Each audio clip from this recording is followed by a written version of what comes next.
Hello viewers, welcome to my Nupur's kitchen. আজকে আমি সকাল সকাল তোমাদের একটি নতুন ধরনের আইটেম নিয়ে চলে এসেছি। তো রান্নাটা বেসিক্যালি চিকেনের আইটেম।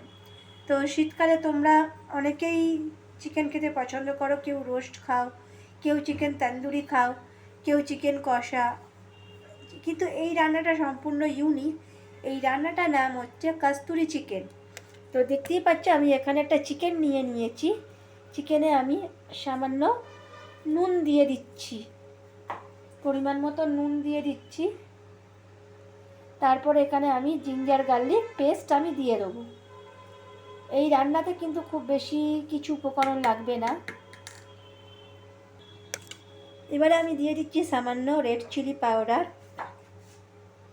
এই চিকেনটা খুব ভালো করে আমাকে ম্যারিনেট করে নিতে হবে। আর দিয়ে দিচ্ছি আমি সামান্য হলুদ গুঁড়ো। তো চিকেনটাকে আমি খুব ভালো করে ম্যারিনেট করে নিয়েছি।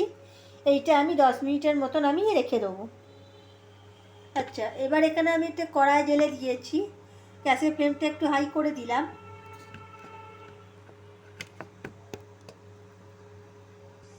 এবার এই কড়ার মধ্যে কয়েকটা আমি গোটা স্পাইসেস দিয়ে দিচ্ছি। এখানে আমি দিয়ে দিচ্ছি গোটা গোলমরিচ, গোটা জিরে, গোটা শুকনো লঙ্কা আর জয়িত্রী। এই সমস্ত মশলা আমি খুব ভালো করে আমি ড্রাই রোস্ট করে নেব। মানে এই মশলাগুলো একসাথে শুকনো খোলায় আমি লো ফ্লেমে, একদম লো ফ্লেমে, যেহেতু গ্যাসটা হিট ছিল, মানে গ্যাসটা ফ্লেমটা হাই করা ছিল, এখন আমি একটু কমিয়ে দিয়ে লো ফ্লেমে আমি এটাকে ড্রাই রোস্ট করে নিচ্ছি। গ্যাসের ফ্লেমটা একটু কমিয়ে দিচ্ছি। এবার আমি যে মশলাগুলো আমি ড্রাই করতে দিয়েছি এর সাথে আমি এখানে আরও কিছু মশলা অ্যাড করে দিচ্ছি। এখানে আমি দিয়ে দিচ্ছি একটা দারচিনি, আর এখানে আমি দিয়ে দেবো দুটো লবঙ্গ। আচ্ছা, এই সমস্ত মশলাগুলো খুব ভালোভাবে আমি শুকনো খোলায় নেড়ে নেব। নেড়ে নিয়ে আমি গ্রাইন্ডারে পেস্ট করে নেব। মনে রাখবেন, যেহেতু এটা কাস্তুরি, মানে এখানে কিন্তু এই জিনিসগুলো কিন্তু দিয়েই রান্নাটা করতে হবে। আচ্ছা, মশলাটা আমার ভাজা হয়ে গেছে। এখানে আমি একটা প্লেটে তুলে নিচ্ছি। কারণ মশলাটা মনে রাখবেন, এই মশলাটা খুব কালো করে ভাজবেন না, তাতে পুড়ে যাবে।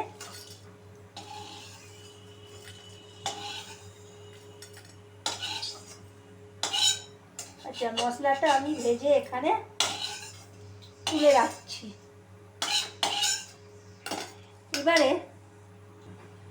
এবার এখানে আমি দেখতেই পাচ্ছি, এখানে আমি 4টে টুকরো করা গোটা আলু নিয়েছি। এই রান্নাটা কিন্তু আলু দিয়ে খেতে খুব সুন্দর লাগে। ভাত দিয়ে খেলে আমাদের একটু আলুর দরকার পড়ে। যারা রুটি দিয়ে খাবে তারা আলুটা স্কিপ করতে পারো। এখানে আমি দিয়ে দিচ্ছি। আলুটা কিন্তু আমি 80% কুক করে নিয়েছি। এবার এই রান্নাটা করার জন্য আমি গ্যাসের ফ্লেমটা একটু হাই করে দিয়েছি, যাতে তেলটা খুব ভালোভাবে গরম হয়ে যায়। তারপরে আমি দিয়ে দেবো আলুগুলো। তেল আমার গরম হয়ে গেছে। তেলের মধ্যে আমি দিয়ে দিচ্ছি সামান্য হলুদ। আচ্ছা, হলুদ দিয়ে আমি আলুগুলোকে ভেজে নেব। আলুগুলো যাতে একটু সুন্দর কালার চলে আসে, আলুগুলোকে আমি হালকা ব্রাউন করে আমি ভেজে নেবো। যেহেতু আলুগুলো আমার 80% কুক করা, সেজন্য আমি আলুগুলোকে ভেজে নিচ্ছি। এবারে আমি সামান্য নুন দিয়ে দিচ্ছি। নুন দিয়ে আমি এখানে আলুগুলোকে ভেজে নিচ্ছি। আচ্ছা, যেহেতু এটা শীতকালে নতুন আলু, মানে শীতকালে লোকের বাড়িতে ধরুন কড়াইশুঁটি কচুরির সঙ্গে যারা নতুন আলু দিয়ে আলুর দম খায়, তো এই আলু দিয়ে করলে খেতেও ভালো লাগবে, বা আপনারা যে কোনো আলু দিয়েও ট্রাই করতে পারেন। কিন্তু এখানে আমি আলুগুলোকে পিস করিনি, মানে গোটা গোটা দিয়েছি। এটা আলুটা কিন্তু আপনারা ডাইরেক্ট ফ্রাই করে দেবেন না, তাতে অসুবিধা হয়ে যাবে, আলু সেদ্ধ হবে না। আমি 80% আলুটাকে বয়েল করে নিয়েছি। আলুটাকে আমি কিন্তু হালকা ব্রাউন করে ভেজে দিচ্ছি। আলুগুলো আমার ভাজা ভাজা হয়ে গেছে। আমি একটা ঝাঁঝরিতে আলুগুলোকে তুলে নিলাম। কড়াইতে যে বাকি তেলটা আছে, এখানে খুব বেশি তেল আমি ইউজ করব না। বাকি যে তেলটা আছে, তেলের মধ্যে আমি একে একে ম্যারিনেট করা চিকেনগুলো আমি দিয়ে দিচ্ছি। এখানে আমি অল্প কিছু চিকেন নিয়েছি, মানে 250 মতন চিকেন আছে।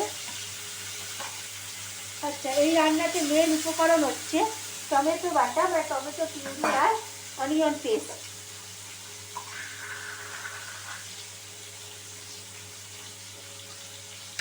আচ্ছা, চিকেনগুলো একটু ভালো করে আমি হালকা ফ্রাই করে নেব। চিকেনগুলো, এই রান্নাটা আমি সাদা তেলে করছি, তোমরা সর্ষের তেলেও করতে পারো, কিন্তু রান্নাটা খুব বেশি তেলে আমি করব না। চিকেনগুলো হালকা একটুখানি আমি ফ্রাই করে নিচ্ছি।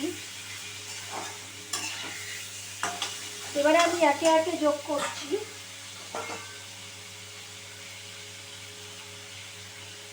অনিয়ন পেস্ট,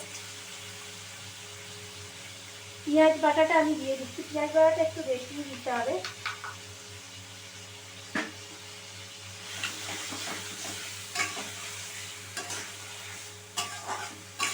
পেঁয়াজ বাটাটা দিয়ে কিন্তু আরও মিনিট 2-3 মতন আমি ভালো করে আমি কষিয়ে নেবো।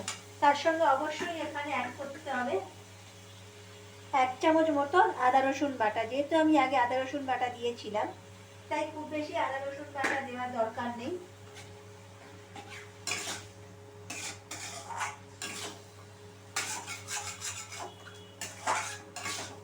খুব ভালো করে এটাকে কষিয়ে নিতে হবে। আচ্ছা, কষানো হয়ে গেছে। আমি সামান্য কাশ্মীরি রেড চিলি অ্যাড করে দিচ্ছি। তো এটা জাস্ট কালারের জন্য একটু সামান্য আমি দিয়ে দিচ্ছি। তোমরা যদি এটাকে স্কিপ করতে চাও, স্কিপ করতে পারো। আচ্ছা, চিকেনের পরিমাণটা যেহেতু কম, তো ঝালের জন্য অবশ্যই আমি এখানে অ্যাড করে দিচ্ছি গ্রিন চিলি।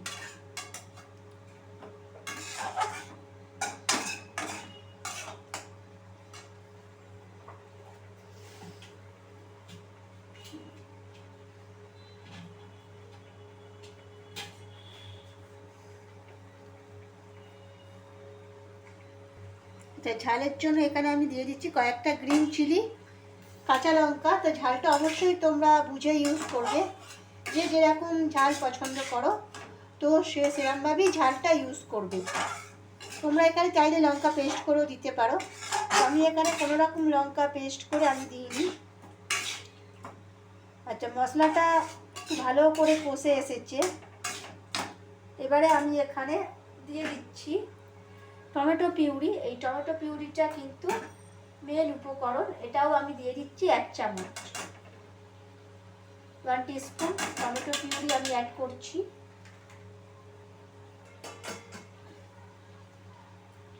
আচ্ছা, এই টমেটো বাটাটা দিয়ে, মানে টমেটো পিউরিটা দিয়ে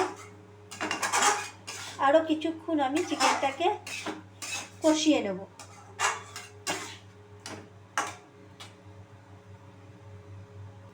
আচ্ছা, এবার এখানে অ্যাড করছি সামান্য চিকেন পাউডার, মানে চিকেন কারি মশলা।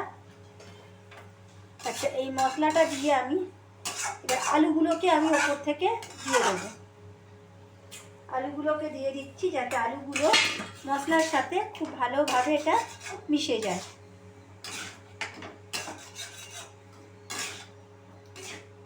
এখানে কিন্তু আমি কোনো রকম জল ব্যবহার করছি না। তোমরা দেখতেই পাচ্ছ আমি এখানে কোনো রকম জল ইউজ করছি না। আলুগুলোকে দিয়ে খুব ভালো রকমভাবে মশলার সাথে আমি এখানে ম্যারিনেট করে নিচ্ছি। রান্নায় কিন্তু এক্সট্রা কোনো আমি অয়েল ইউজ করিনি, তো এটা খুব কম তেলেই রান্নাটা হয়ে যায়। খুব অল্প কিছু উপকরণ নিয়েই রান্নাটা হয়ে যায়। এবারে আমি দিয়ে দেবো খুব সামান্য পরিমাণে জল, যাতে মশলাটা ধরে না যায়।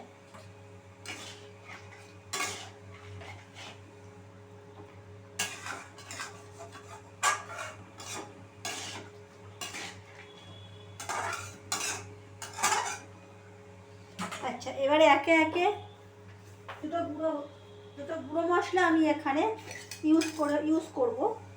যেটা হচ্ছে 1/2 চা চামচ আমি জিরে গুঁড়ো দিয়ে দিচ্ছি।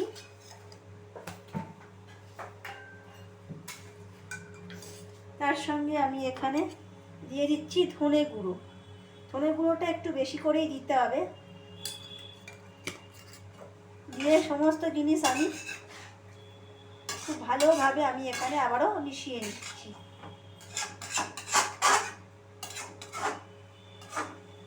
এবারে আমি মাংস থেকে তেল ছাড়া পর্যন্ত আমাকে অপেক্ষা করতে হবে। যতক্ষণ না মাংস থেকে তেল ছেড়ে না আসে আমি গ্যাসের ফ্লেমটা একটু কমিয়ে ঢাকা দিয়ে দিচ্ছি। তো গ্যাসের ফ্লেমটা একটু কমানো আছে, আমি ঢাকা দিয়ে দিচ্ছি। মিনিট 5 পর ফিরে আসছি। তোমরা দেখতেই পাচ্ছ ঝোলটা ফুটে উঠেছে। তো আমি এখানে নুনের পরিমাণটা একটু কম হয়েছে, তাই সামান্য 1/2 ইঞ্চি মতন আমি নুন এখানে দিয়ে দিচ্ছি। তোমরা কিন্তু নুনটা কিন্তু বুঝে দেবে, যেহেতু চিকেনটা ম্যারিনেট করার সময় নুন দেওয়া ছিল, তাই তোমরা নুনটা বুঝে দেবে। আমি এখানে নুনটা কম দিয়েছি, মানে ম্যারিনেট করার সময় যেহেতু নুন দেওয়া ছিল, তাই আমি আর কষার সময় এক্সট্রা কোনো নুন দিইনি। আচ্ছা, এরপরে আমি এখানে দিয়ে দিচ্ছি যে ভাজা মশলাটা করলাম, মানে যেটা আমি ড্রাই রোস্ট করেছিলাম, সেটা আমি ওপর থেকে একটু ছড়িয়ে দিচ্ছি।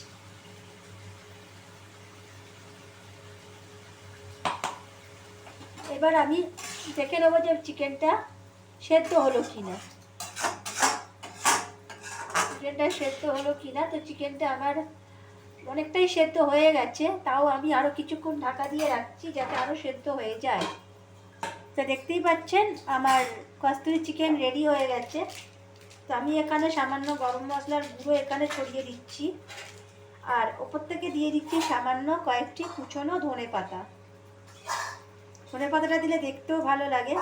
এটা কিন্তু কস্তুরি চিকেন যেহেতু রেসিপিটা, তো অনেকেই মানে মনে প্রশ্ন জাগতে পারে অনেকেরই মনে যে এটা কাসুরি মেথি দিয়ে, কিন্তু এটা কাসুরি মেথি দিয়ে একদমই নয়।